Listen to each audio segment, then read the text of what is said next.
ज्ञान सुना दे विधि बता दे हो मेरा कल्याण भक्त मैं अर्ज। धर्मदास जब यूं बोला 68 तीर्थ नाऊंगा। धर्मदास जब यूं बोला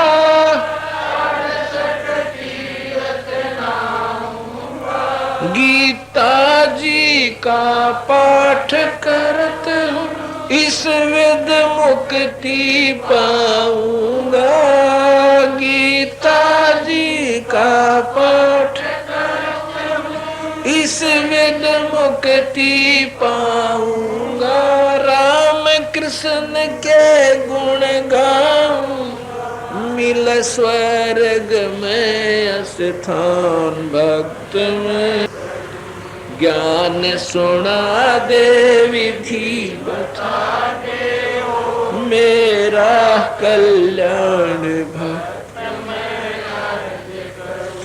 तीर्थ जल में कच्छ और मैं जीव बहुत से रहते हैं। तीर्थ जल में कच्छ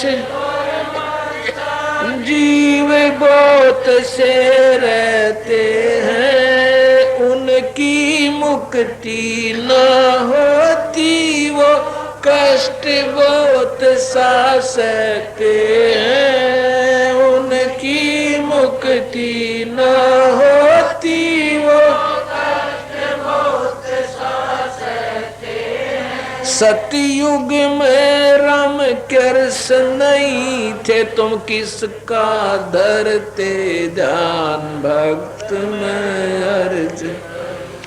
ज्ञान सुना दे विधि बता दे हो मेरा कल्याण भक्त में। ज्ञान सुना दे विधि बता दे हो मेरा कल्याण भक्त। एकादशी का व्रत करत हूँ जीवन सा कोई करता ना।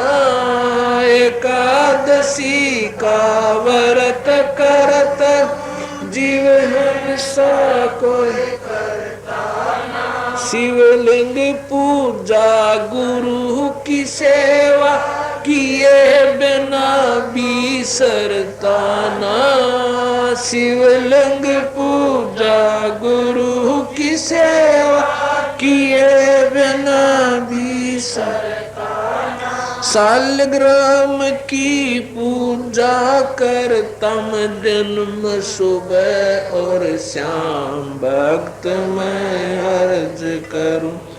ज्ञान सुना दे विधि बता दे हो मेरा कल्याण भक्त मैं अर्ज करूं। व्रत करे से मुक्ति हो तो अकाल पड़े क्यों मरते हैं। व्रत करे से मुक्ति हो तो अकाल पड़े क्यों मरते। शिवलिंग पूजा सालग सेवा अनजाने में करते हैं। शिवलिंग पूजा सालग सेवा अनजाने में करते हैं। चेतन हो के भूल रहे हुए पत्थर से नफराम भक्त मैं अर्ज करूं। ज्ञान सुना दे बता दे हो मेरा कल्याण भक्त मैं अर्ज करूं। तीर्थ बाट चले जो प्राणी जीव बहुत से मारे। तीर्थ बाट चले जो प्राणी जीव बहुत से मारे। जल में सूक्ष्म जीव बहुत है, स्नान करत श्रृंगारे। जल में सूक्ष्म जीव बहुत, स्नान करत श्रृंगारे है। चौका देवो अवन करो, उसमें हो हिंसा बे उन्मान। भक्त मैं अर्ज करूं, ज्ञान सुना दे विधि बता दे, मेरा कल्याण भक्त में।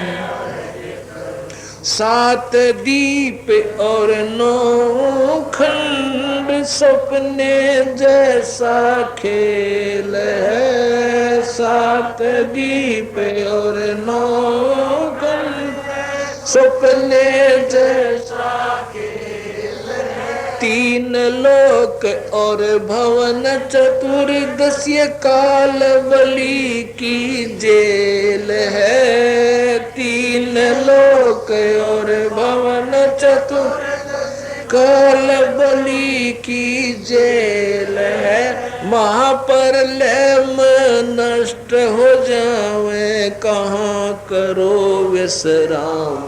भक्त मैं अर्ज करूं, ज्ञान सुना दे विधि बता दे, हो मेरा कल्याण भक्त मैं अर्ज करूं।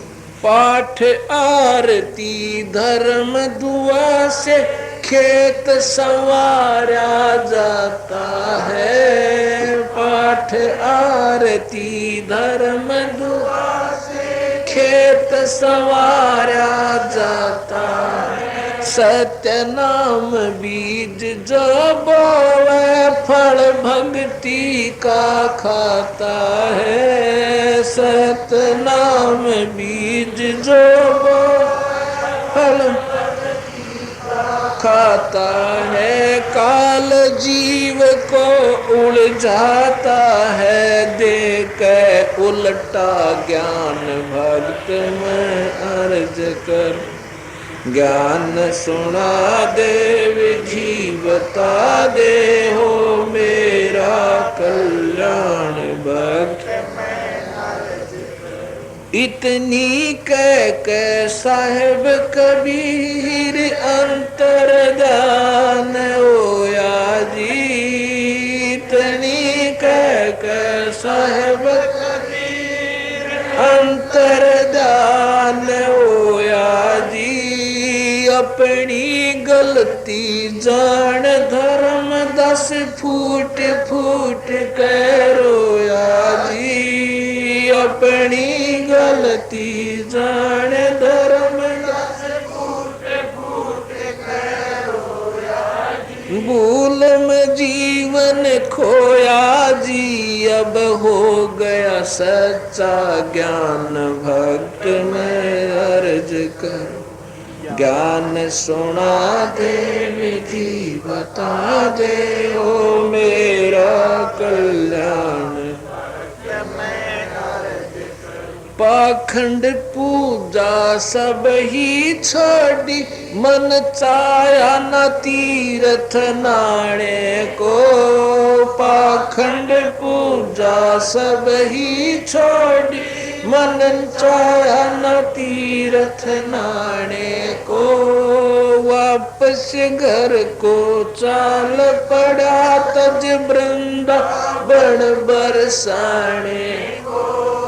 वापस घर को चाल पड़ा, तज वृंदावन बरसाने को। ए बंदी छोड़ तेरे पाने को, अब खोजो अपनी जान। भक्त मैं अर्ज करूं, ज्ञान सुना दे विधि बता दे, ओ मेरा कल्याण।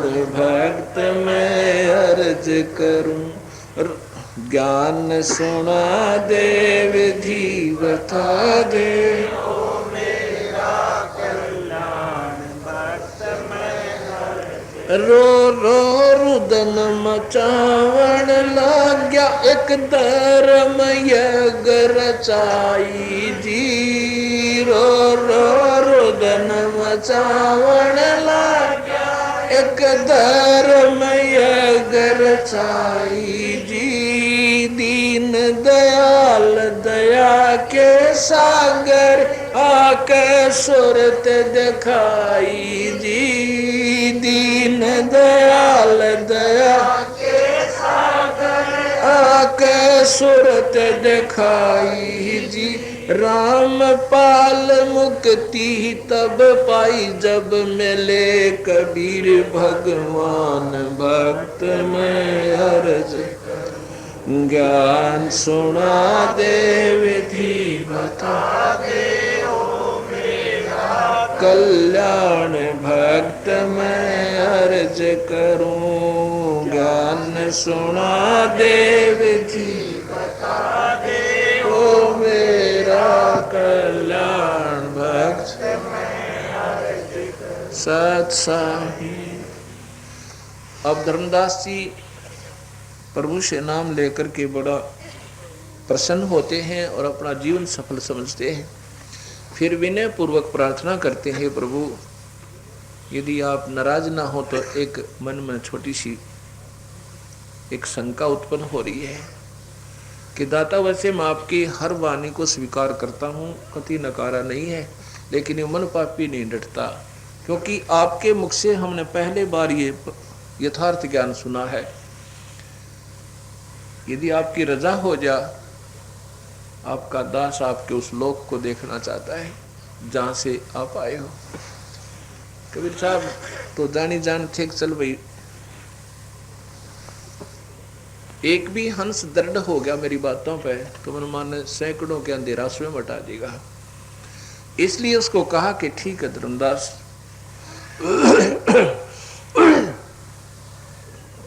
अपनी शक्ति से धर्मदास जी की आत्मा को सतलोक ले जाते हैं और वहां ब्रह्मा का, विष्णु का, शिव का लोक, नरक, स्वर्ग, पताल पतुल सारे फिरियो, जो गीता में कहता है ना मैं काल हूं सबको खाऊंगा, और कहते हैं लोग कहते हैं तो निराकार है, किसी को दिखता नहीं, आज तक तो किसी ने मिला नहीं, आज वो दिखाऊं तुझे, वो बैठा तेरा भगवान। यु काल जो गीता में इसी बूंदी शकल दिखावा ना अपनी, वो ये बैठा ही यहाँ रहता है, या ना ब्रह्मास का, ना विष्णु, ना शिव, क्योंकि वो मंत्र ही नहीं है वहां जाने का। अब समुद्र पार तो हवाई समुद्री जहाज या हवाई जहाज कर सका है, और बैठा रखे गधे के ऊपर, बता क्यों कर पा रहे होगे तुम। ओम नाम के जाप से केवल ब्रह्म तक की साधना, स्वर्ग महास्वर्ग 84 लाख दुनियों में जीव ब्रह्मता भटकता रहेगा। उसको पाने का तरीका सतनाम है, सतनाम इसमें समाप्त करवा दिया। वो वास्तविक मंत्र नहीं है, फिर सार नाम है उस प्रभु के पास जाने का। तब उसकी शकल देख कर धर्मदास उस भगवान के जिसकी सारे युगों के बीच पूजते न सारा कांपा खड़ा खड़ा। कबीर साहब को ले घबराव मत ना, तेरे साथ सो मैं तेरे का देख भी कोई ना। इतने में साहिब ने अपना उस मंत्र का जाप किया, उसका नीचे को सिर हो गया, उसके सिर पर पैर रखकर काल भगवान के और धर्मदास को सतलोक ले गए। अब सतलोक में दिखाया अपना वास्तविक स्थान और स्वरूप। फिर धर्मदास जी कहते हैं भगवान मैंने वापस ना भेजो, ने बोला मालिक मैंने वापस मत भेजो, यहीं रख लो। कबीर साहब बोले भाई ऐसी नहीं हो सकता, आपके ऊपर काल का ऋण है और उस ये मंत्र का तू जाप कर, अपना ऋण मुक्त हो। इस नाम का जाप करने से यहाँ रह सका है और वैसे नहीं रह सकता है, कमाई करनी पड़ेगी भाई तने। तब बहुत रोता है, पैर भी पकड़े है मालिक, कहता मत भेजो भगवान, वह तो काल की नगरी है, मैंने राख लियो महाराज हमसे बिगड़ी है। हमने तो जुल्म कर रखा, क्योंकि वहां जाने के बाद वास्तविकता का ज्ञान हो जाता, हमने अपने पैर पे क्यों कर कुआड़ा मारा था। हम स्वयं अपने मालिक ने त्याग के इस काल के ऊपर आसक्त हुए थे और उसका आज दुष्परिणाम हमें भोगना पड़ रहा है। तब ने कहा हमने राख लियो महाराज हमसे बिगड़ी है, हमारे पता जुल्म हो गया था, मत भेजो महाराज वो तो काल की नगरी है, वो तो जुल्म है, वहां पर आग लगती दिखा ऊपर तो इसमें कति जैसे भून रहे हो ना प्राणी। गरीबदास जी कहते हैं सब जग जलता देखिए हमने अपनी अपनी आग, सब में आग ला रखी काल में, सब में कोई जीव यहाँ शांति से नहीं रह सकता। लेकिन इस आग से बाहर होकर पता लगता है उसमें कितना दुख है।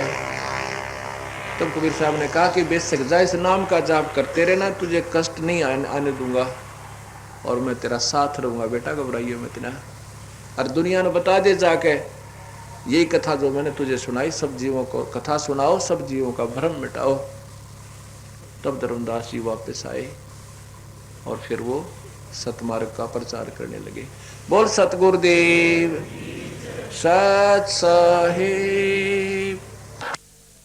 गुरु राम देवानंद जी महाराज ने दियो नाम बख्शीश।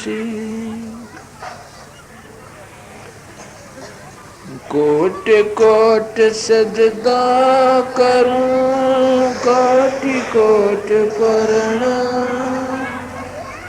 चरण कमल में राखियो में बंदी जम गुलाम। कबीर कमाई आपनी, कबहु न निष्फल जावे।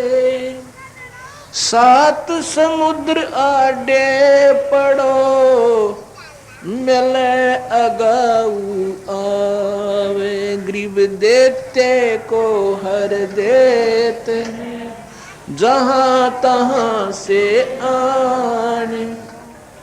नहीं दिया वो मंगत फिरियो, भगवान सुने ना काने। कबीर दुख में सिमरण सब करे, सुख में करे न कोई।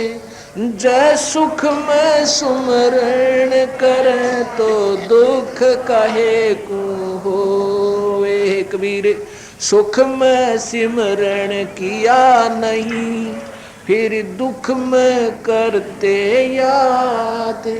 कह कबीरता दास की, कौन सुने फरियाद। राम नाम रटते रहो, जब लग घट में प्राण। कब हूँ तो दीन दयाल के, बनक पड़ेगी काने। कबीर बंदे तू कर बंदगी, जय चावे दीदार। अवसर मानुष जन्म का, मिलन बारंबार।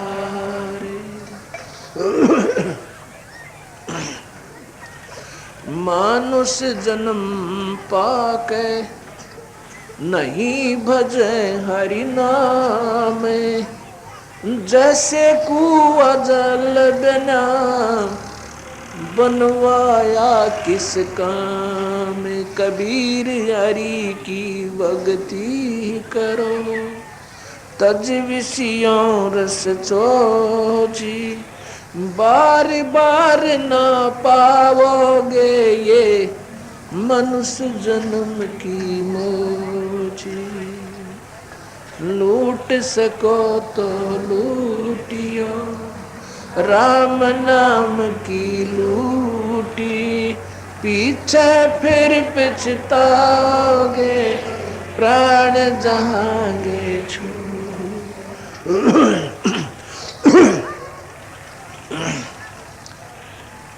भला मान चाहे बुरा मान, एक ओछी चाली चालत न। सतपुरुष बुला दिया आप जन, कुछ ना सोची काल तने। भला बुरा मान, एक ओछी चाली चालत ने। सतपुरुष बुला दिया, कुछ ना सोची काल तने। वेद पुराण कुरान बनाए, ओछा कथ दिया ज्ञान तने। सुख संवेद का वेद छुपा के, गलती करी महान। वेद पुराण कुरान बना के ओछा कथ दिया ज्ञान तने, सूक्ष्म वेद का वेद छुपा के गलती करी महान तने। वेद कतब निराकार बतावे, साकार कहें पुराण तने, अपनी महिमा आप गाई जीव कहे भगवान तने। वेद कतब निराकार बतावे, साकार कहे पुराण तने, अपनी महिमा आप गाई जीव कहे भगवान तने। तपत सलाप भून के खावे, जीव किए गण काल तने, सतपुरुष बुला दिया आप जना लिया, कुछ ना सोची काहत ने, भला मान चाहे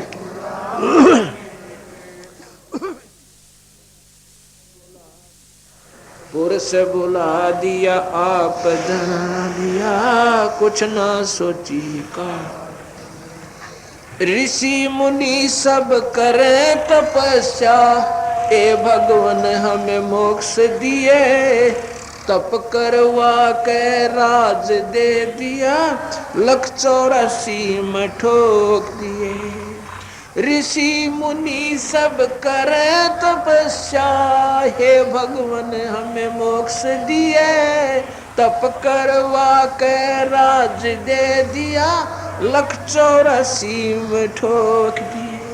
5 तत्व की कैद बना के इसके अंदर रोक दिए, मोह ममता की बेड़ी ला के जड़ कर्म गले में तोक दिए। 5 तत्व की कैद बना के इसके अंदर रोक दिए, मोह ममता की बेड़ी जड़ कर्म गले में तोक दिए। काम क्रोध अहंकार लोभ का खूब बना दिया जाल तन, सतपुरुष बुला दिया आप जना लिया, कुछ ना सोची काल तने, भला मान चाहे बुरा मान चाल तन, सतपुरुष बुला दिया आप जना लिया, कुछ ना सोची काल। एक माई का पति मरावा, दुख में माथा फोड़े थी, मेरे बेटे की तो खैर राखिए, नु हाथ तेरे तन जोड़े थी। एक माई का पति मरावा, दुख में माथा फोड़े थी, मेरे बेटे की तो खैर राखिए, नु हाथ तेरे तन जोड़। उस दुखिया का एक बेटा, बेटे बदन तोड़, अपने पूत की खैर के लिए तेरी देई धाम को दौड़े थी।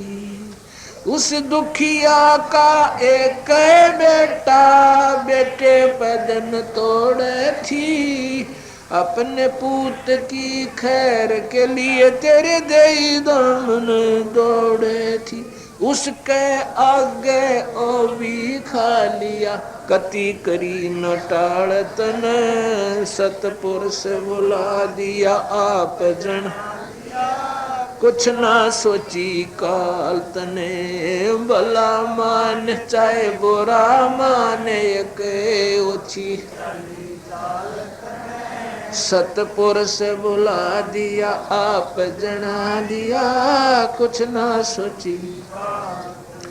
एक तरफ तो कंस बनाया, बनाया कृष्ण भगवान तू ही, अपना स्वार्थ सिद्ध करने को बना दी चारों खान तू ही। एक तरफ तो कंस बनाया, बनाया कृष्ण भगवान तू ही, अपना स्वार्थ सिद्ध करने को बना ली चारों खान तू ही। सतगुरु जी की मेर हुई जब हमने तेरी जान हुई, ओछी उपासना सारी छुटगी, बुरे कर्मात आन हुई। सतगुरु जी की मेर हुई, जब हमने तेरी जान हुई, ओछी उपासना सारी छुटगी, बुरे कर्मा से आन। राम देवानंद धन मेरे सतगुरु, उधार दिया रामपाल तने, सतपुरुष बुला दिया।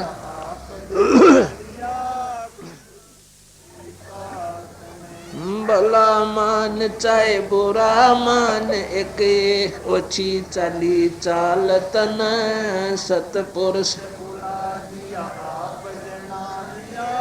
कुछ ना सोची काल तन। सत साहिब कबीर साहब परमपिता परमात्मा अपने सतलोक स्थान को त्याग कर हम काल पीड़ा से पीड़ित प्राणियों को अपने सतलोक सतधाम की जानकारी देने के लिए स्वयं ही आए थे। 120 वर्ष तक मानव शरीर की पूरी प्रक्रिया दिखाते हुए, जैसा कि आपको कल बताया था कि पहले वो एक बच्चे रूप में स्वयं प्रकट हुए, किसी माँ से जन्म नहीं लिया। गरीबदास जी कहते हैं, ना सतगुरु जननी जना, उनके मां नहीं बाप, पिंड ब्रह्मंड से रहित है, जहां नहीं तीनों ताप है।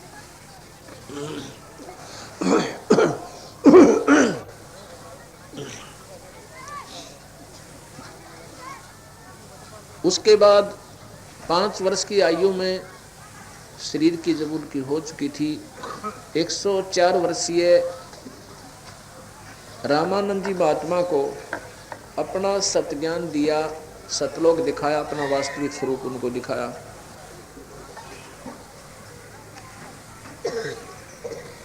120 वर्ष तक नाना प्रकार की लीला करके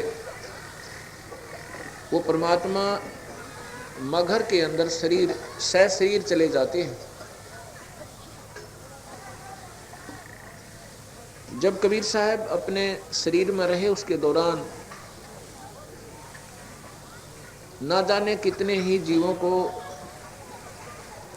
सुख दिया, किसी का कष्ट था, रोग था, वो दूर किया, निसंतान को संतान प्राप्त करवाई।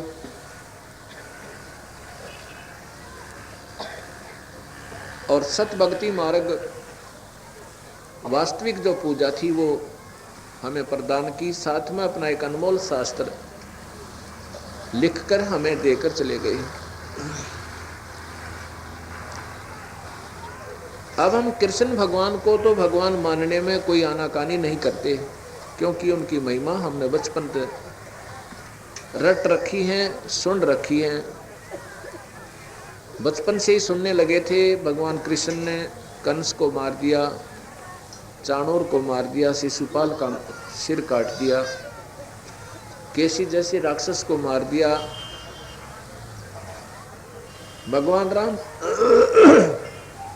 भगवान रामचंद्र जी ने रावण को मारा। ये उनकी एक विशेष लीला थी, अन्य कोई खास नहीं थी जैसे विशेष गुण गाया जावे। फिर भी 3 लोक के परमात्मा वे थे, लेकिन 3 लोक की जितनी उनकी शक्ति थी उतना लाभ जीव को दे भी गए और देते भी रहते हैं। कुछ ऐसे स्थान थे जहां पर वो भगवान स्वयं फेल रहे, असफल रहे, वो हमने याद नहीं रखे।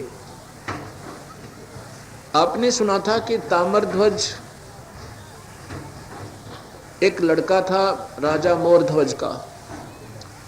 भगवान कृष्ण ने उस ताम्रध्वज को आरे से चरवा कर उसी के माता पिता के द्वारा और फिर उसको जीवित कर दिया था। जब वो मर गया था, 2 फाड़ हो गया था, उसके बाद भी भगवान कृष्ण ने उसको जीवित कर दिया था।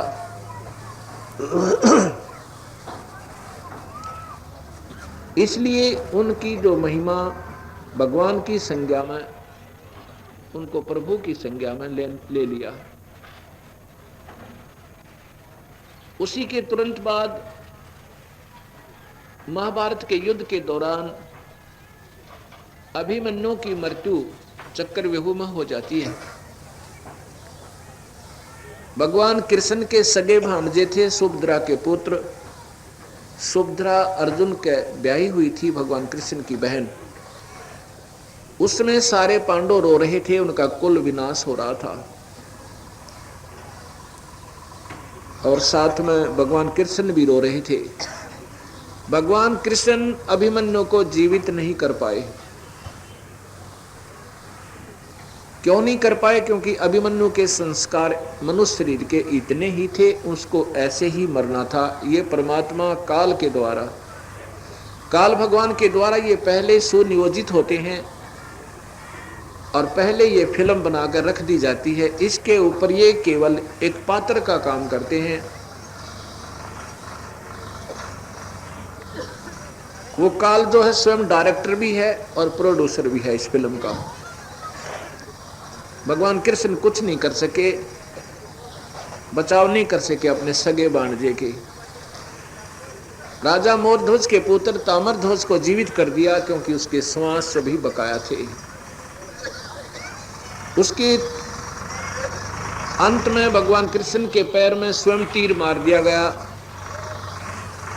और 56 करोड़ यादव भगवान कृष्ण के सामने ही आपस में लड़कर कत्लेआम हो गया, विनाश को प्राप्त हुए। जिसमें भगवान कृष्ण के पुत्र पौत्र ये सभी विनाश को प्राप्त हुए। भगवान कृष्ण कुछ बचाव नहीं कर सका। एक महिमा के आधार पर उनकी इतनी महिमा सुना दी कि उनको पूर्ण परमात्मा सर्वशक्तिमान की संज्ञा में ले लिया। इसी पर पुराणों को पढ़ करके महापुरुषों ने इन भगवानों की बहुत ज्यादा महिमा सुनाई और इनको सर्वशक्ति मान करके निश्चिंत होकर इनकी उपासना में लग गए। एक समय की बात है, एक भस्मागिरी नाम का शिव उपासक, ये गिरी पुरी नाथ अगड़ पगड़ ये सारे जो हैं ये शिव के उपासक हैं, शंकर जी के उपासक। ये नारे नारायण के पंथ बने हुए हैं। तो भस्मागिरी नाम का एक तपस्वी साधक भगवान शिव की ही उपासना कर रहा था। भगवान शिव के द्वार के सामने उनके मकान के आगे ऊपर को पैर करके नीचे को सिरासन के ऊपर 12 वर्ष तक तपस्या साधना भगवान शिव के गेट के सामने करता रहा। एक दिन पार्वती ने कहा कि हे भोलेनाथ, आप तो महादेव हैं। महादेव का अर्थ होता है भगवानों के भगवान, देव माने भगवान। आप तो महादेव हैं, महाभगवान हो, और ये बेचारा आपके द्वार पर 12 वर्ष से तपस्या कर रहा है। ये क्या चाहता है, इसको प्रदान कर दो। आप तो सर्वशक्तिमान हो। भगवान शिव में अब इस बात का थोड़ा सा हवा भरी गई। वो कहता है कि बोल भाई क्या मांगते हो तपस्वी जी। अब वो ऐसे का ऐसा ऊपर पैर करे हुए कहता है कि पहले वचनबद्ध हो जाओ, तब मैं अपना ये तपस्या भंग करूं। जो मैं मांगू वो तुम प्रदान करोगे। भगवान शिव ने सोचा भी एकादशी दिव्य मांग लेगा, दे देंगे, कोई बात नहीं। अब मैं वचनबद्ध हुआ, आप मांगो क्या मांगना चाहते हो। तो भस्मागिरी ने कहा कि आप ये भस्म कड़ा दे दो मुझे, भस्म कंडा दे दो मुझे। शिव जी ने सोचा भी ले लेगा कि तो अपनी रक्षा के लिए लेता होगा, क्यों तपस्याएं करते हैं तपस्वी, कोई शेर पेर ना आ जाए इसलिए उसको ले लेता होगा। राक्षस रूप से दुखी करते होंगे इसको। जब भस्म कड़ा ले लिया ना, फिर कहता है तू होशियार हो ले, तुझे मारूंगा। अब ये है इन भगवानों के लक्षण, ध्यान से सुनना। ये कितने समर्थ हैं, कितने शक्तिशाली थे, जिनके ऊपर हम सब आधारित हो रहे थे अपनी सुरक्षा के लिए। अब शिव जी ने सोचा भी अच्छा निकम्मा आदमी, बता अभी तक तो मेरी साधना मेरी पूजा कर रहा था और मेरे पीछे पड़ लिया। उसके मन में क्या खोट था कि भगवान शिव को समाप्त करके पार्वती को पत्नी बनाऊं। ये नीचता लेकर के साधना भगवान शिव ही के द्वार पर कर रहा था। तो गरीबदास जी कबीर साहब कहते हैं कि उस भगवान को ये नहीं मालूम कि नीच आत्मा के दुर्बुद्धि लिए हुए तेरे सामने 12 वर्ष से खड़ा है, और फिर तुम इनको जानी जान सर्वशक्तिमान भी कह करके इनकी महिमा गाते हो। और पता है ये शिव पुराण में लिखा हुआ है, विष्णु पुराण में भी लिखा हुआ है। भगवान शिव भाग लेते हैं। अब सिद्धि से, तपस्या से सिद्धि सभी में आ जाती है। भस्मागिरी में भी सिद्धि थी आकाश में उड़ जाने की। अब भगवान शिव आकाश में भी उड़ जा, कदे धरती पर चालन लाग जा, वो भी नीचे उतरे और पुकार रहा है, भाग रहा है, रो रहा है, अपनी सुरक्षा की भीख मांग रहा है भगवान शिव। ऊपर से भगवान विष्णु ने इस बात का पता चला। उन्होंने क्या किया कि पार्वती का रूप बनाकर, एक मोहन सुंदर लड़की का रूप बनाकर और भस्मागिरी के सामने प्रकट हो जाते हैं। भस्मागिरी रुक जाता है। अब उस लड़की के रूप में भगवान विष्णु कहते हैं कि मुझे तू नाच के दिखा। तपस्वी कहता है कि मुझे तो नाचना नूचना आता नहीं, मैं तो तपस्या की है, मैं नाचना तो नहीं आता। तो भगवान विष्णु कहते हैं मैं सिखाती हूँ तुझे नाचना। ऐसे कर, इस पैर ने आगे ने, इस पैर ने पाछे ने, इस हाथ ने ऊपर ने लिया। अब उसको बना के बेवकूफ, जो ही उसका हाथ जिस हाथ में वो कड़ा ले रखा था, भस्म कड़ा, जब भस्मागिरी के सिर पर आ गया, भगवान विष्णु ने कह दिया भस्म। कहते हैं वो भस्मागिरी समाप्त हुआ। उसके बाद उसका नाम भस्मासुर रख दिया गया। असुर माने राक्षस, भस्मासुर, भस्म असुर। और कड़े को लेकर के भगवान शिव के पास आते हैं। तब भी शिव को यकीन नहीं होता कि ऐसे खूंखार दुष्ट आत्मा से आप कैसे ये कड़ा ले आए, क्योंकि भगवान विष्णु रूप में ही भगवान शिव से वार्ता करते हैं। विष्णु जी कहते हैं कि तू अपना कड़ा ले, तुमने आपने इस चीज से क्या लेना देना, मैं क्यों कर लाया, ये कड़ा तेरा वही है और वो खत्म हो चुका है, मैंने उसको मार दिया। अब नहीं मानता है कि मैं नहीं विश्वास करता, क्योंकि वो इतने डरे हुए थे कि कहीं धोखा ना लग गया हो, इनका किसी और के कड़े ले आए और जानते मार दे। भगवान शिव कहते हैं आपको धोखा लगा है। नहीं, धोखा नहीं लगा, मैं सच कहता हूँ। तो इतने डरे हुए थे कि वापस आने को तैयार नहीं थे। तब भगवान विष्णु ने दिखाया कि मैंने कैसे उससे लिया, वो फिर एक लड़की बने अलग से। फिर भगवान शिव उसके पास पीछे भाग लिए। फिर वो जब हाथ पकड़ा लड़की का भगवान शिव ने, तो विष्णु रूप में आ गए। न बना नो मारा मैंने वो बेवकूफ़ बनाकर, जो फिर तेरे को बना दिया। तब उसका विश्वास हुआ, वापस आया। अब यहाँ भक्तात्मा प्रथम तो कबीर साहब को परमेश्वर मानने को तैयार नहीं, और फिर ये जब कथा सुनाते हैं तो जिन्होंने ये पुराण पढ़ रखे हैं वो तो तुरंत मान जाता है कि जो की तो बातें हैं सत्य। और जिन्होंने ना कोई शास्त्र पढ़ रखे और सूखी भेड़ की पूछ पकड़ रखी, वह नहीं मानते। वह तो दूनी बगावत करते हैं, हमने कभी सुनाया नहीं है, ये तो पूर्ण ब्रह्म है, सारी सृष्टि के रचनार्थ हैं। तो ऐसी ऐसी इनकी व्याख्या गा करके, जैसे कोई स्टेट के मंत्री को, प्रांत के मंत्री को और प्रधानमंत्री बतावे तो उस व्यक्ति को ज्ञान नहीं। ये 3 लोक के 3 मंत्री हैं। ब्रह्मा शरीर बनावे, विष्णु पाले, शिव जी संहार करे, बस इनके ये डिपार्टमेंट है। और ऐसे ऐसे 21 ब्रह्मांड तो एक काल भगवान के अंतर्गत आते हैं, जिसमें एक ब्रह्मांड में 3 ब्रह्मा विष्णु महेश है। ऐसे ऐसे 20 ब्रह्मांडों में ये 20 हो गए ब्रह्मा, और 20 है विष्णु, 20 ही शिव। ये तो एक ब्रह्मांड के अंदर आते हैं, समझो एक प्रांत में। ऐसे ऐसे असंख्यों ब्रह्मांड हैं उस परम पिता के अंतर्गत। वो पूर्ण ब्रह्म है, अनंत कोटि ब्रह्मांड के मालिक वो कबीर परमेश्वर है। अब हम कबीर परमात्मा के बारे में आपको बताएंगे। एक समय की बात है, एक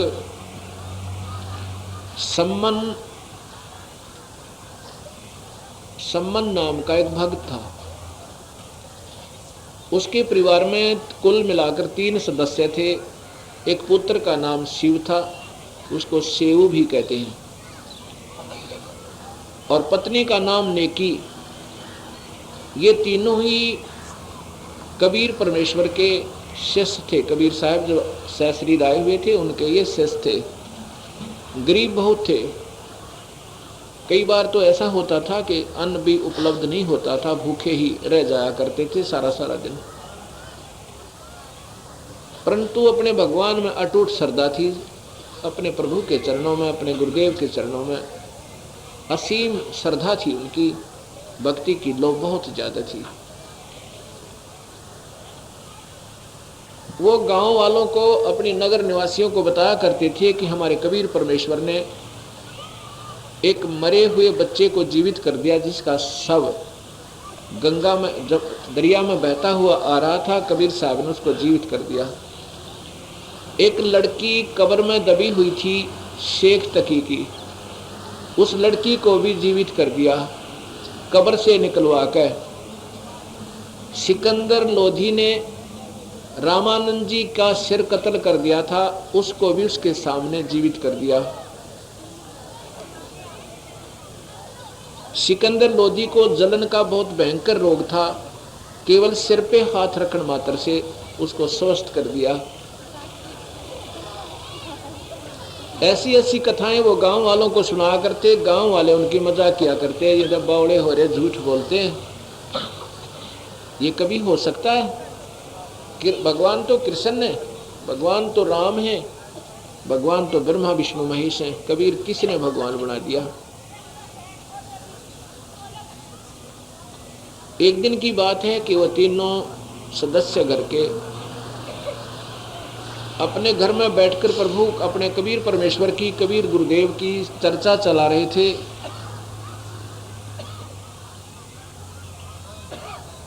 कह रहे थे, छोटा लड़का जो सेऊ है वो कह रहा था, माँ क्या कभी भगवान गुरुदेव अपने घर पर भी आ सकते हैं? उसकी माँ कह रही थी, बेटा उनके बहुत ज्यादा शिष्य हैं, 64 लाख शिष्य कबीर परमेश्वर के थे, जिसमें 10-12 तो राजा थे। दिल्ली के बादशाह सिकंदर लोधी, काशी के नवाब वीरदेव सिंह बघेल, मगहर के राजा बिजली खां पठान, क्योंकि हिंदू और मुसलमान सिख उनके सब शिष्य थे। परमात्मा के घर में ना कोई जाति है ना मजहब है, वो केवल अपनी आत्माओं को सत्य मार्ग देने के लिए आता है, वो कोई मजहब नहीं बनाते।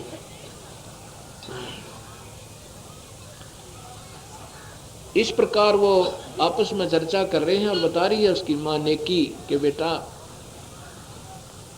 वो नहीं आन पाओगे क्योंकि उनके तो बहुत ज्यादा शिष्य हैं, कहाँ कहाँ जाओ बेचारे, और वैसे के अपने तो दूर हैं, जब भी याद करते हमारे सामने खड़े नजर आते हैं, अर्थात हमारे सर्व कार्य सिद्ध हो जाते हैं। परमात्मा हर समय हमारे अंतःकरण में भी रहता है, हमारे अंग संग भी रहता है, वो हमारे रक्षक है। तो शिव कहता, माँ वो से तो बात आपकी ठीक है, बच्चा था 12-13 साल का, कि एक बार गुरु जी आ जाना, बस जी सा आ जा, बड़ी खुशी हुआ मुझे। समन कहता, बेटा आने न तुवे के दूर है अपने तो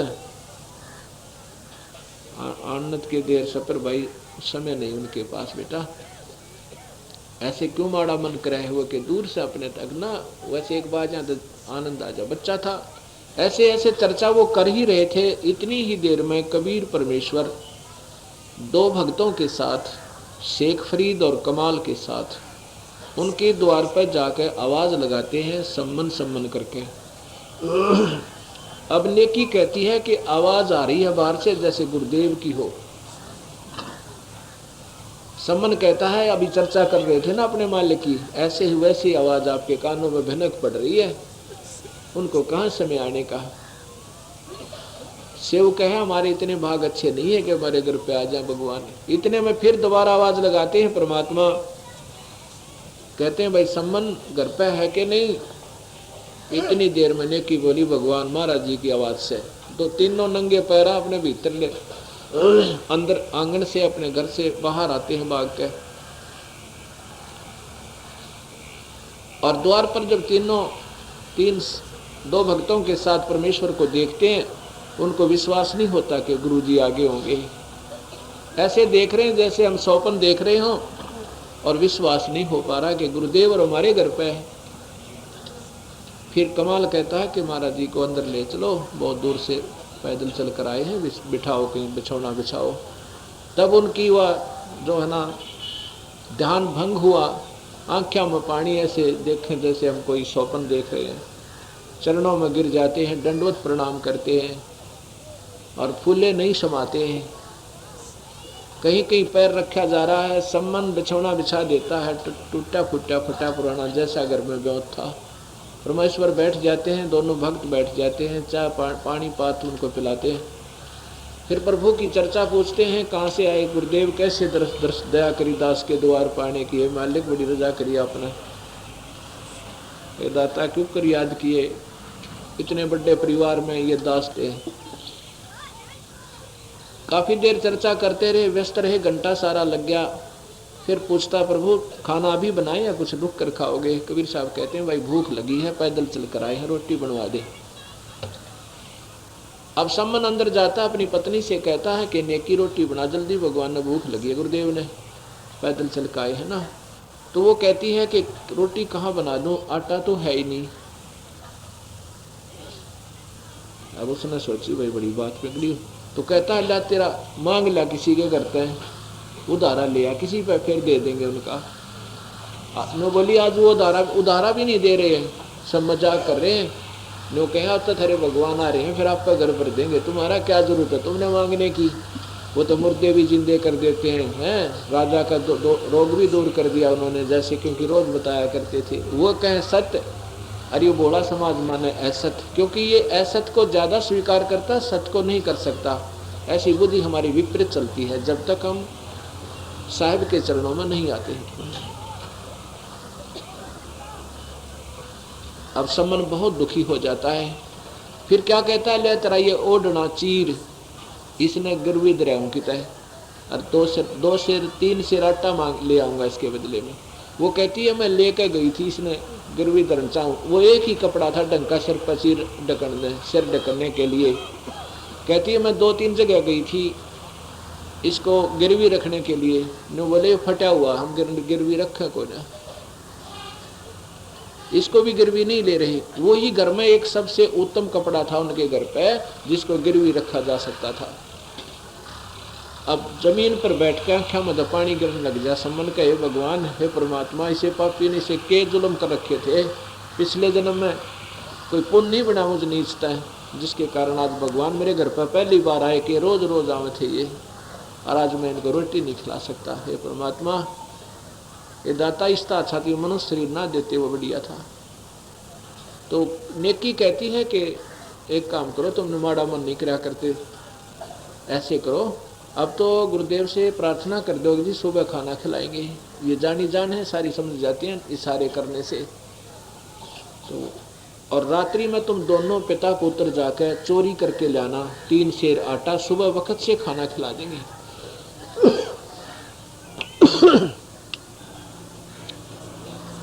अब सम्मन सुन रहा है, नेकी कह रही है, उसका छोटा सा बेटा भी दौरे खड़ाते 12-13 साल का। तो सेवू कहने लगा, माँ गुरुदेव का सत्संग सुना करते थे, ये कहते हैं कि चोरी करना महापाप होता है, आप भी बताया करते बेटा चोरी ना करना चाहिए, भूखे रह लेना। आज अपने मुख से हमें चोरी करने की प्रेरणा स्वयं आप कह रहे हो। माँ ये महापाप है, चोरी नहीं करना चाहिए। अब जैसा बच्चे बचपन से माता पिता से जैसी शिक्षा सुनते हैं उनमें ऐसा ही एक रंग चढ़ जाता है, इसलिए संगत और कुसंगत का असर हुआ करता है। तो नेकी कहती है बेटा ये हम स्वार्थ में नहीं कर रहे, हम परमार्थ में कर रहे हैं, और परमार्थ में चोरी किया हुआ पाप नहीं होता। अब सेव जो है बचपन में बच्चे का ज्यादा दिमाग चलता है क्योंकि उसको वो फ्री होता है। वो कहता है कि माँ चोरी तो चोरी ही होती है, नीयत खराब होकर ही चोरी की जाएगी, चोरी न से परमार्थ में करते स्वार्थ में।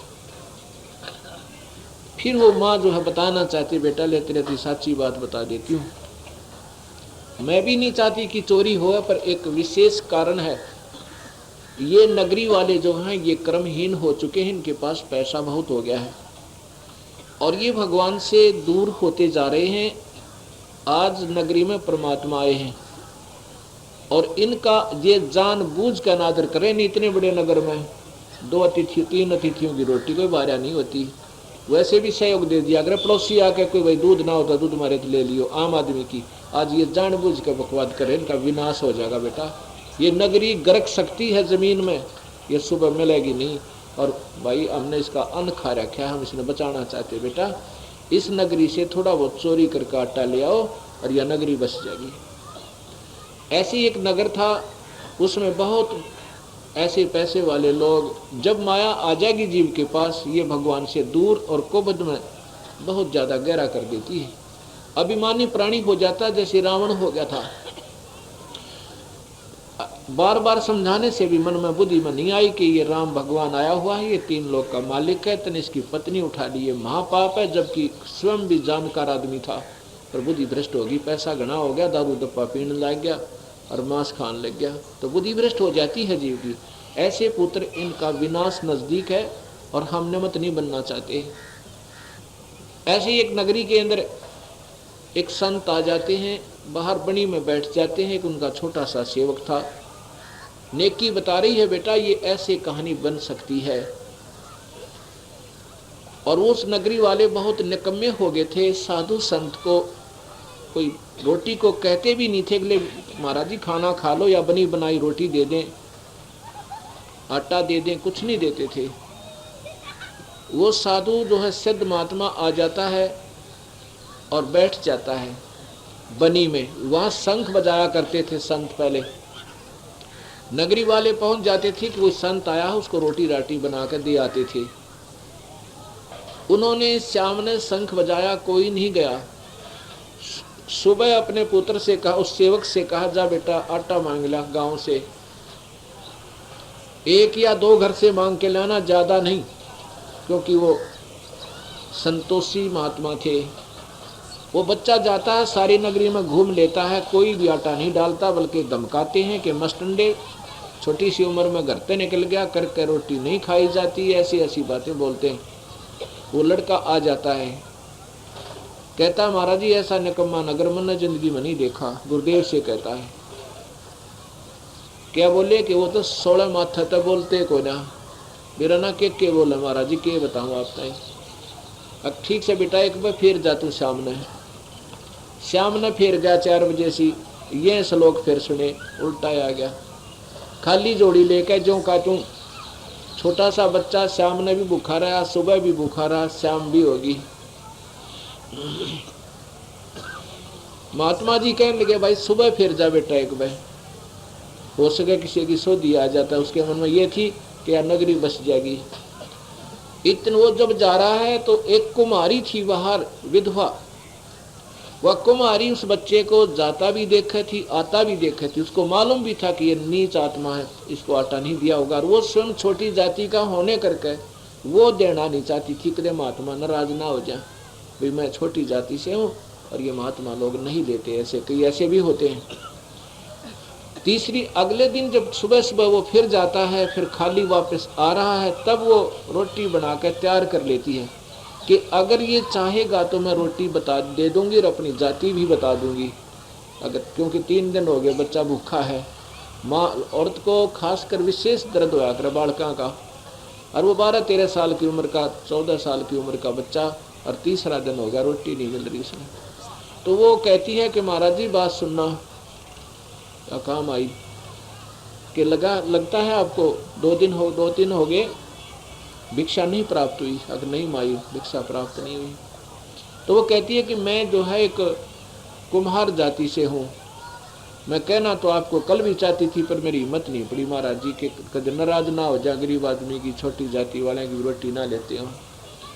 मैंने खाना बना रखा महाराज जी, जैसा मेरा ब्योंत है, रोटी तो ले जाइए। और बता दिए गुरुदेव ने कि कुम्हारी ने दिए हैं, अगर उनकी इच्छा हो तो तुम खा लेना। तो वो कहता माई तो रोटी डाल दे, गुरु जी कहेंगे तो मैं खा लूंगा, मैंने भूख नहीं लग रही। वो लेकर के खाना जैसा भी उसने बना रखा था माई ने, रोटी खिचड़ी वगैरह, वो लेकर चला जाता है। कहता है गुरुदेव, पूछता क्यों बेटा भिक्षा मिली? कहने के जी भिक्षा तो किसी ने नहीं डाली, पर एक ऐसे ऐसे छोटी जाति से कुम्हारी है, उसने ये बात कही है कि गुरुदेव आदेश देता है उनको बता देना, मेरी जाति भी बता देना, और फिर उनसे वो कहें तो रोटी खा लेना। महात्मा जी बोला बेटा तें तो रोटी खा ले, मैं तो नहीं खाऊंगा।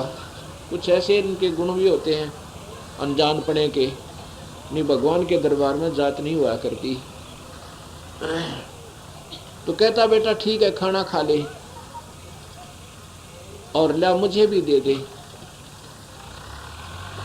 खाना खा के फिर कहता है कि जा तू वापस उस लड़की को, उस बेटी को कह दे कि तू इस नगरी ने छोड़कर चली जा, और ये बता देना कि किसी को नहीं बताना है, आज रात्रि में ये नगरी विनाश को प्राप्त हो जाएगी, ये बचेगी नहीं।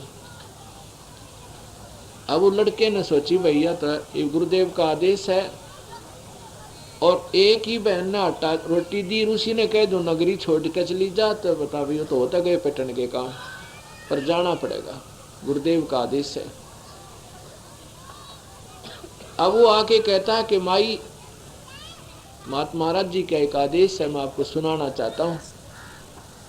गुरुदेव ने कहा है कि तुम अपना सारा सामान लेकर अपने बच्चों को, हाँ साथ में ये भी कहा था कि उसको बेटी को कह देना कि वहां से चल पड़े प्रस्थान कर दे, जहाँ सूर्यास्त हो जाए वहीं रुक जा, वहीं उसका वहीं बाग लग जाएगा, वहीं बसेगी।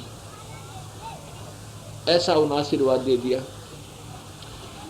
लड़के ने आकर बताया उस महात्मा ने कि माई तू ऐसे ऐसे कर, गुरुदेव ने कहा है कि अपना सारा सामान लेकर चली जा, पर किसी का जिक्र मत ना करिए, ये रात ने या नगरी रह को ना, ये समाप्त हो जाओगी। आज गुरुदेव ने इनको श्राप दे दिया है, और तेरे को ये कहा कि जहाँ भी तुझे सूर्यास्त हो जावे वहीं रुक जाना, दिन छिपे वहीं रुक जाना, वहीं बसेगी तू। अब उस समय संतों के वचनों पर विश्वास किया करते थे, और संत ऐसी घटनाएं आम घटा दिया करते थे। उसी समय उस माई ने अपने सारा सामान गद्या पर लादना शुरू कर दिया, बच्चों को बैठाया और प्रस्थान कर दिया घंटे भीतर। वो 7-8 किलोमीटर जाकर के सूर्यास्त हो जाता है, वहाँ रुक जाती है। वहीं पर एक कुम्हारिया नाम का एक नगर बसा हुआ, गांव बसा हुआ है। अग्रहोआ नाम का एक हिसार से आगे स्थल है, उसमें वो विनाश को प्राप्त हुआ था, और एक वो माई वहाँ से जाकर बची थी। गांव आसपास जिक्र हुए कि भी क्या बात होगी, नगरी विनाश को प्राप्त हुई, कोई नहीं बचा। उस माई ने बताया कि ऐसे ऐसे घटना घटी थी और मेरे को ऐसे ऐसे कहा तू वहाँ रुक जाना, तो मैं निकल का आई हूँ। तो उस माई के प्रति आसपास के गांव वालों की इतनी हमदर्दी होगी, उसका मकान बना दिया, उसके वहाँ 150 किले भी दे दिए और खूब सहयोग दे दिया, और भी लोग वहाँ रहने लगे सहयोग में, यानी आज वो बहुत बड़ा गांव बना हुआ है। और अग्रहोआ जो है वो विनाश को प्राप्त हो गया, वो खेड़ा बन गया, उस खेड़ क्या अगर ना वो विनाश को प्राप्त हुआ। अब ऐसी ऐसी बातें उससे नेकी ने अपने पुत्र से बताई, बेटा ये इसलिए करना पड़ेगा या चोरी कर लो तुम जाके। तब वो पुत्र तैयार होता है, माँ इस विनाश को बचाने के लिए आज मैं अवश्य जाऊंगा। दोनों पिता और पुत्र रात्रि के 12 बजे चोरी के लिए निकल जाते हैं। एक सेठ की दुकान में एक सुराख बना लिया, पाड़ ला लिया। सम्मन कहता बेटा तू बाहर रहना, और मैं अगर कोई जाग गया अंदर से बनिया मुझे पकड़े भी गा तो मैं ये आटा बगा दूंगा एक कपड़े में बांध के, और तू लेकर भाग जाना, और खाना बनवा के बताइयो ना गुरुजी जब मुझे पकड़ लेता है, और खाना खिला के वो चले जाना, फिर तुम मुझे छुपवाना। अब सब लड़का कहता नहीं पिताजी मैं सुराख के अंदर जाऊंगा, और मैं बच्चा हूँ, मुझे माफ़ भी कर देंगे, आप न बख्शेंगे नहीं, ये जानते भी मरवा दें, क्योंकि ऐसे निकम्मे लोग हैं। ऐसे राजाओं के तब राज हुआ करते थे, उनकी जुबान पर कानून हुआ करता था। तो शेऊ कहता नहीं पिताजी मैं अंदर जाऊंगा, मैं फिर भी बालक से मुझे माफ़ कर सकते, बच्चा जान के। समन कहता बेटा तू मर गया था फिर अब जीवेंगे की सास रहे, नहीं आप मत जाना। सेव नहीं मानता वो लड़का, प्रार्थना करता करता अंदर घुस जाता है। अक नहीं पिताजी आप मेरी बात स्वीकार करो। तो पुत्र उसका सम्मन कहता बेटा तू ऐसे करिए, केवल 3 सेर आटा लाना, ज्यादा नहीं, 1 छटाक भी फल ज्यादा नहीं चाहिए, हम तो भूखे रहेंगे। अंदर जाके सम्मन सेव ने अंदाजा सा करके और 3 सेर आटा बांध के फटी पुरानी अपने कपड़े में और चलने की तैयारी जब करने लगा, एक तराजू रखा था, पालड़े पर पालड़ा रखा हुआ होता है, उसके एक किनारे पर पैर अंधेरे में रखा गया और वो उछल कर दूना ज्यादा आवाज करी, उल्टा ही गिरा उस दूसरे पलड़े पर। तो सेठ उठ जाता है, जाग जाता है। चोर चोर करके जो ही वो निकलने की कोशिश कर रहा था, उस सुराख से पैर पकड़ के खींच लेता है और फिर देख लेता है कि तो सम्मन का लड़का सेऊ है। इतने में वो क्या करता है कि वो बंधे हुए कपड़े को अपने पिताजी को बता देता है कि ले जा पिताजी, गुरुजी ने भोजन करा देना, और मेरे को बणिए ने पकड़ दिया। अब सेठ जी ला के दीवा जावा उसने देखा है तो सेऊ है, सम्मन का लड़का है। अब वो सेठ जी कहता है बने फिरो थे सत्संगी, देखा चोरो तुम, आज थारी पोल पाइटगी, तड़के देखी थारा जलूस कटाऊंगा साबित गांव में, दुनिया ने बात बनाते आंडो थे, न्यो बेरा पटरिए थारे गुरु जी आ रहे ना काल के ये नाश है, ये करवा रहे सारा काम, देखिए तड़के सारे गांव ने इकट्ठा करके इनका भी जड़ काला मुंह नहीं करे थे। अब सेव कहता सेठ जी कुछ भी कर कह ले, बिगड़े वक्त का कोई मोल नहीं होता, पर हम चोर नहीं है सेठ जी, आप देख ले तरह के काट रखा, 3 सेर आटा दिया मेरे पिताजी ताई, हम नहीं खाएंगे उसमें तो केवल संतों के लिए दिया है। बोला हाँ थारा हाथ थोड़ा लग गया, मैं जाके क्या जाते ना तो तू सारा सामर के ले जाओ। उधर से सम्मन जाता है, अपनी पत्नी से आटा दे देता है। वह नेकी पूछती है कि पुत्र कहाँ है, वो बोला जो बणिए ने पकड़ लिया। अब वो नेकी देखो भक्तों के कहाँ जाते हैं दिमाग।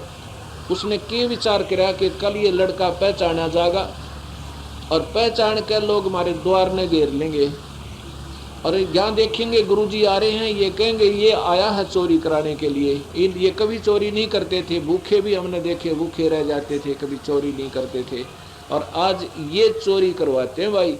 और हो सके गुरुजी की बेइज्जती कर दें, काला मुंह करें, ना बेरा के जुल्म कर देंगे। अपने पति से कहती है कि तलवार ले जा और लड़के का गलो बढ़ा के सर काट लिया, यो पहचान में ना आवे। एक का पुत्र, अब ऐसी सतिथि बना दी मालिक ने अपने बच्चों को। आप पे करता कहते आप पे दीपक, आप पे बाती, आप पे पुष्प, आप पे पाती, आप नचे आप देखन आ रहा। अपने सारे खेल स्वयं करता हो परमेश्वर अपने बच्चों को उभारने के लिए।